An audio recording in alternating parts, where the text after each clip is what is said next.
Tu appelles ton chat adoré pour qu'il prenne son repas. Gratouille.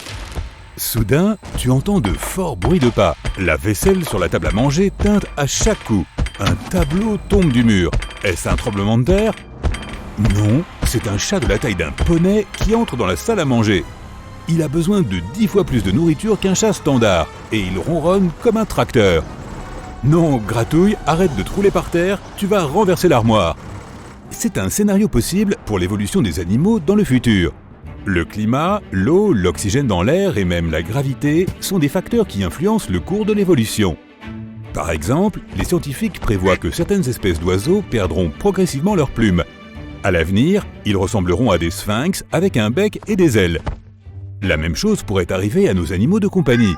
Petit à petit, leur fourrure réduira de volume jusqu'à ce qu'ils soient complètement chauves.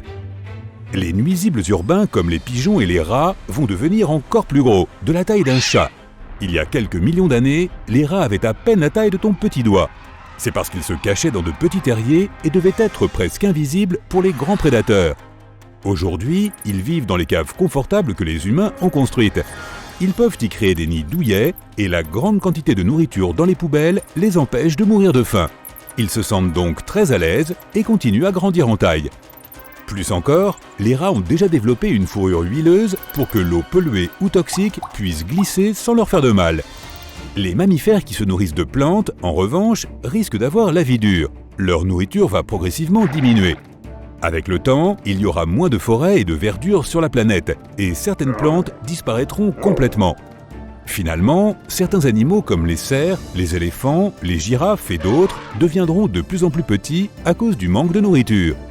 En plus de rétrécir, les mammifères auront des yeux plus petits pour ne pas perdre l'eau de leur corps. Et leurs oreilles deviendront plus grandes pour évacuer la chaleur. Leurs queues deviendront plus longues pour balayer les insectes. Comme les mammifères terrestres deviendront plus petits, les oiseaux vont augmenter en taille. C'est parce qu'ils pourront inclure dans leur régime alimentaire des animaux de plus en plus petits. Et les muscles des oiseaux deviendront beaucoup plus puissants car ils devront voler sur de longues distances à la recherche de nourriture. Les animaux des régions chaudes et sèches seront plus susceptibles d'apprendre à obtenir de l'eau à partir de l'air. Pour ce faire, ils auront besoin de longues voiles ou de lambeaux de peau. Tôt le matin, lorsque l'air est plus frais, l'humidité s'accumulera sur ces nouvelles parties de leur corps et certains lézards verront leur collier augmenter en taille. Ils seront alors capables de recueillir davantage d'eau de pluie. Quant au monde marin, on peut déjà voir certains poissons sauter hors de l'eau pour attraper des insectes.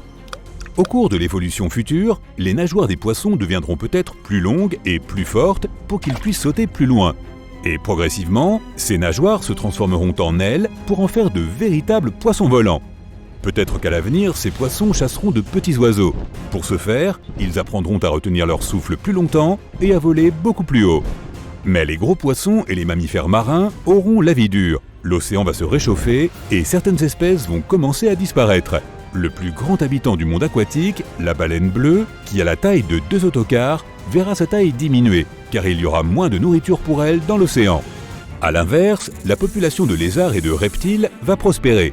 Ces animaux sont doués pour absorber la chaleur, et avec le changement climatique, il y aura plus d'insectes sur notre planète, ce qui signifie plus de nourriture pour les lézards. Ils commenceront à grandir en taille, mais ils devront aussi se défendre contre les gros oiseaux. Leurs pattes deviendront plus longues et plus fortes. Ils pourront donc courir beaucoup plus vite afin de ne pas se faire attraper par les prédateurs du ciel. Quant aux insectes, leur nombre va tout simplement exploser. Les insectes vivront probablement en énormes essaims et voleront partout à la recherche de nourriture. Mais ils seront en colère et affamés, parce que leur source habituelle de nourriture, les mammifères, aura soit cessé d'exister, soit diminué de taille. Les humains vont changer aussi. Les scientifiques prédisent que d'ici 1000 à 1 million d'années, nous perdrons complètement nos cheveux. Nos membres deviendront plus fins et plus longs. Et nous mesurerons en moyenne 2,10 m. Nos pieds perdront très probablement leurs orteils, car ils ne sont plus nécessaires pour garder notre équilibre. Notre tête et notre cerveau ressembleront davantage à un ballon, et notre espérance de vie sera de plus de 100 ans. Comme les humains sont au sommet de la chaîne alimentaire et ne subissent pas la sélection naturelle, nous deviendrons progressivement semblables les uns aux autres. Dans des dizaines de millions d'années, tous les humains auront probablement la même apparence. De plus, nous développons la technologie du génie génétique, nous créerons des lapins lumineux, des vaches d'une taille incroyable, des chèvres tisseuses de toile, des cochons super musclés et plus encore. Mais nous sommes davantage intéressés par savoir comment les animaux vont évoluer par eux-mêmes. Si nous faisons un bond rapide dans le temps, les humains vivent depuis longtemps sur d'autres planètes et dans d'autres galaxies. La Terre n'abrite plus depuis lors que des animaux et des plantes. Les seules traces des humains sur la planète sont des villes géantes en métal et en béton qui sont enterrées profondément sous terre. Le ciel est désormais peuplé de créatures incroyables, comme le Necropteryx, à mi-chemin entre une autruche et un vautour, de la taille d'un humain adulte. Leur bec long et puissant est leur principal outil pour se protéger des prédateurs et pour manger.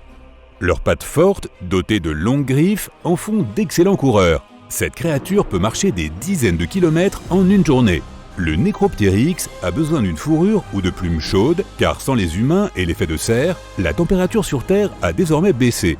Mais avec leur fourrure chaude, ils pourront survivre même à une nouvelle ère glaciaire, et comme les autruches, ils se reproduiront en pondant des œufs.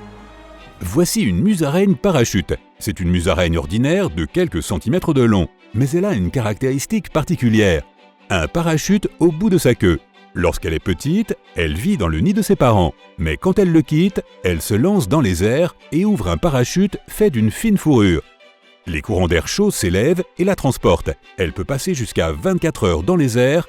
Ensuite, elle ira nicher ailleurs et ses petits quitteront son nid de la même façon. Voici maintenant le vaca. Cet animal ressemble à une girafe rayée avec seulement 2 pattes. Ce sera l'une des créatures les plus rapides de notre planète. Aucun prédateur ne pourra le battre dans une course. De plus, ses yeux sont perchés haut sur sa tête, et avec son long cou, le vaca peut voir une menace même s'il est assis dans les hautes herbes. Les terabites sont les descendants des termites qui apparaîtront sur Terre dans 200 millions d'années. S'ils voient une menace, ils cracheront un flux de produits chimiques acides de leur énorme tête. Même les plus grands prédateurs auront peur de les approcher. Le Rheidstilt mesure environ 1 mètre et pèse presque autant qu'un humain adulte. Grâce à son pelage rayé, il est presque invisible dans les roseaux. Il marche sur ses fines pattes dans les terrains marécageux et se nourrit de petits poissons. Son long cou et ses dents acérées lui permettent de s'élancer dans l'eau presque comme un cobra. Il attrape les poissons et les avale presque entiers. Mais toutes ces prédictions sont très spéculatives. Il y a des milliards de facteurs qui influencent le cours de l'évolution et ils pourraient aller dans l'autre sens à tout moment.